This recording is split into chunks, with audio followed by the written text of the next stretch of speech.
Hi everyone, I'm Steve, partner with RSM in Brisbane. Today I'm joined by Gary Smith. Gary is a non-executive director and occupies a number of public company board positions, including Flight Centre Travel Group Limited, where he is chairman, NRMA and Michael Hill. Thanks very much for joining us, Gary. Really appreciate you taking some time out of your day. But look, perhaps before we get started, our theme here is having a conversation over a coffee. And I know that's something that you and I do, fairly regularly on an ongoing basis, although we normally do it in a in person, face to face, rather than virtually. So maybe before we get started, what's Gary Smith's brew of choice? What's your favourite coffee? What are you drinking today? So there we go. Where I live, right across the road is a coffee shop, and they use Toby's Estate coffee. So I guess that's my go-to, simply because it's right across the road. But it's a skim latte is what I would normally have, and sometimes even two.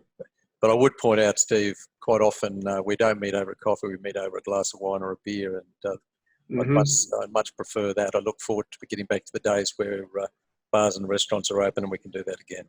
Yeah, likewise, Gary. And similarly, I like a latte. I don't generally have the skinny. That's fairly obvious. When you see me, I know. But look again. Thanks for joining us today. Maybe to start off, Gary, if you wouldn't mind sharing a little bit about yourself, a little bit about who is Gary Smith. Sure. Born and bred in Brisbane, so local, and went to UQ, did a commerce degree, ended up working for Arthur Andersen accounting firm, so I'm a chartered accountant by profession. But I didn't do that for too long. I think it was about 7 years, and then I left the accounting profession to work in a startup, small public company that I was part of floating in the mid-'80s. And from that entity got into tourism, and it set me down a path of working in the tourism industry, which I've done ever since. One of the things that we did along the way was develop the Kingfisher Bay Resort up on Fraser Island, which was quite a large project at the time. We operated that for 25 years, and just a couple of years ago when we sold it to SeaLink, another Australian public company. Along the way, I guess probably due to my mix of skills, ended up on a number of boards. Became a member of the Institute of Company Directors. I'm a fellow of the Institute of Chartered Accountants and Company Directors. And I guess over the last 15 years, I've been also doing quite a bit of board work. So you mentioned the current entities that I am involved with, and also recently took over as chair of Great Walks Australia, which is more of a hobby kind of thing. I love that kind of tourism, walking out in the wilderness, and that's something I've just started doing. But yeah, it's been an interesting mix. Those three companies you mentioned, obviously affected to varying degrees with recent events. No, it's fascinating, and the latest, of course, the latest venture, I'm guessing we'll be able to get outdoors a little more from this weekend too. So no doubt that's something that'll kick along a little bit further then too. Would you mind maybe sharing, Gary, a little bit about your experience as a non-executive director and the board roles, and probably particularly a couple of those roles that you're on at the moment? So, Steve, just to clarify, in the context of recent events or more broadly? Yeah, just more broadly, perhaps, to start with. Okay, so Flight Centre, I've been on the board there for 13 years, chairman for the last 7. And it's been on quite a journey. We're operating in 23 countries, operating a whole range of different businesses, from leisure travel, bricks and mortar leisure, online leisure, corporate travel through our corporate traveller and FCM travel brands. We're operating tour operating businesses in Europe, Top Deck being one of those, operating destination management companies in Asia and South America, where we're looking after customers coming into destination with their airport transfers and tours in destination, that kind of thing. Turning over $23 billion a year, employing 23,000 people, on track to make $350 million pre-tax profit for the year ended this 30 June. So humming along nicely, $500 million cash in the bank. Who would have thought that the recent events would happen that just turned everything on its head? So that's Flight Centre. Michael Hill effectively operates, as a lot of people would know, it's a retail jewellery business. It's been going for 40 years, started by Michael Hill, who is now Sir Michael Hill.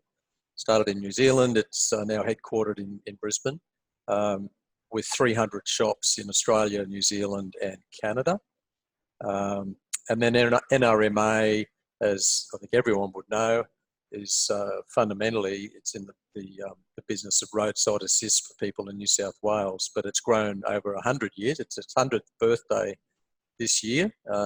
Unfortunately, we had massive celebrations planned for the whole year throughout New South Wales, and of course they've all hit the skids. Yeah.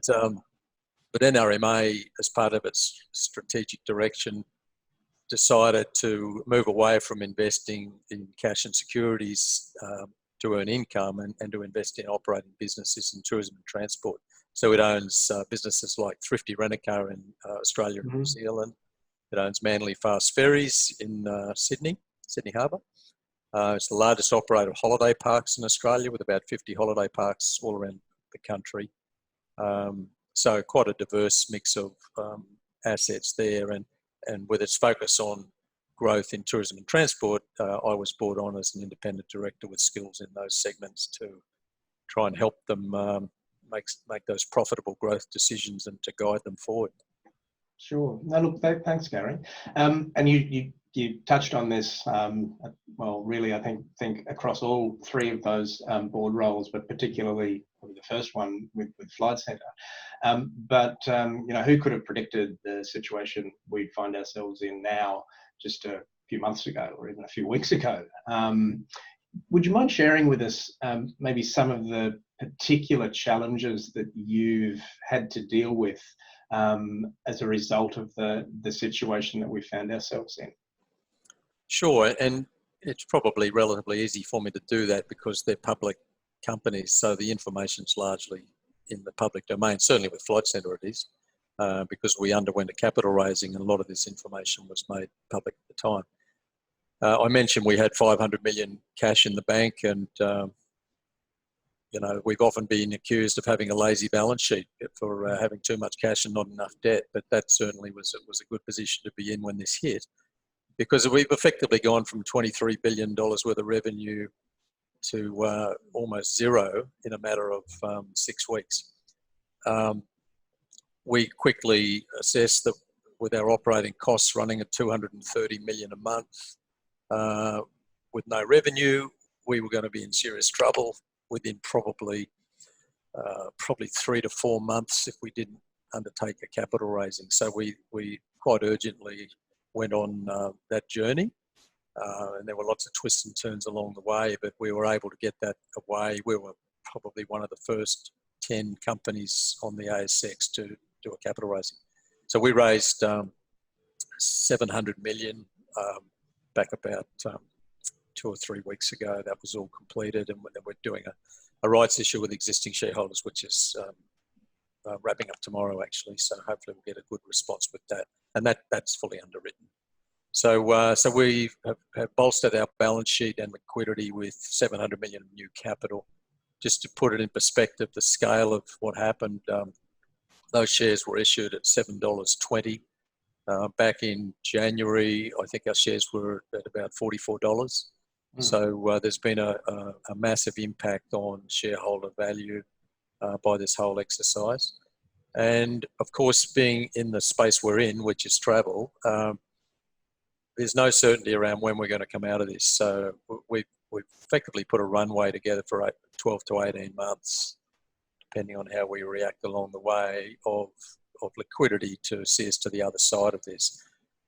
International travel is going to take some time to open up globally. How long, we don't know. Your guess is as good as ours. We're hopeful we'll get trans-Tasman travel happening, which will help in terms of the Australian and New Zealand businesses, but we're a global business. So yeah, we've bolstered the balance sheet. Our banks have also given us extra liquidity, which was great.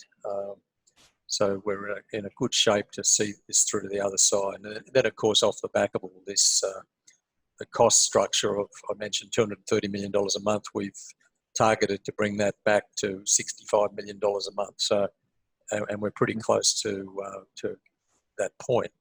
As you can appreciate, a big part of our cost base is people. Mm-hmm. I mentioned we had 23,000 staff. We're on track to bringing that back down to around about 8,000. So, fundamental hit to our structure.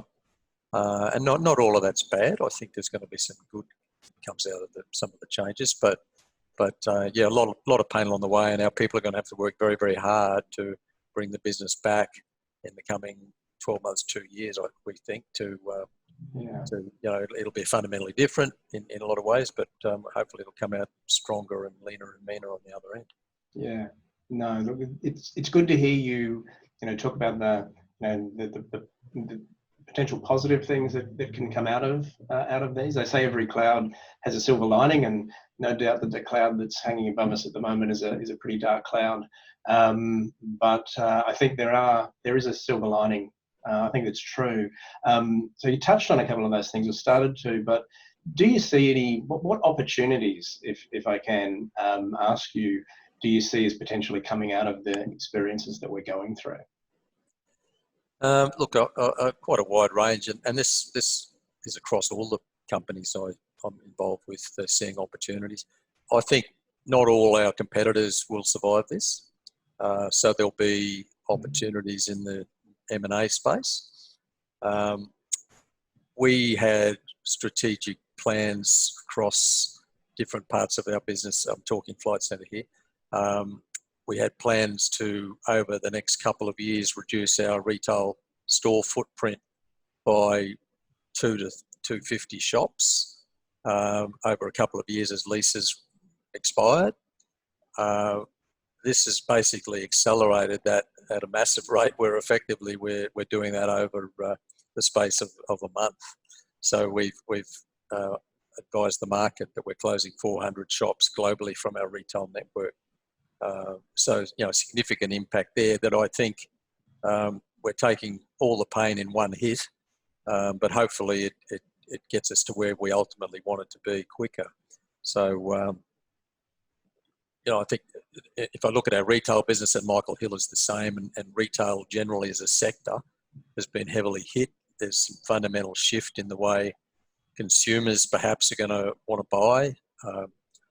There's been a substantial swing to online for obvious reasons. A lot of people are saying that won't ever come back to bricks and mortar the way it was in the past. Time will tell. For some categories, I suspect it will. So Michael Hill, for example, jewellery, I suspect, while there's certainly a future for growth in online, I think bricks and mortar still will have a place. But the fundamentals around operating in the retail, the shopping centres, the rents that companies are paying, the size of their shops, all of these things are going to come under heavy scrutiny as we move forward. So I think the retail landlords, their model is going to be challenged, as it already was being challenged before this current event hit. And then how when we reopen, and we're now starting to look at standing stores back for all of those businesses, how do you reopen in the days of coronavirus with social distancing restrictions and the like? There's a lot of interesting conversation around that happening. And will consumers feel comfortable to go shopping? I think it's going to take time for them to come back. Yeah, no, very interesting insights, Gary. Look, I promise not to keep you for too long. I really appreciate, again, you joining us today to participate in our conversation series. I hope everyone who's watching, you've heard something. You may have a little takeaway that from what Gary has shared with us today. I would say that if there is anything there, don't hesitate to reach out to us, as always. Once again, Gary, thank you so much for joining us, and thank you all for joining us as well. Stay safe and catch up soon. My pleasure, Steve. Look forward to having that beer sometime. Thanks, Gary. Talk soon. Cheers.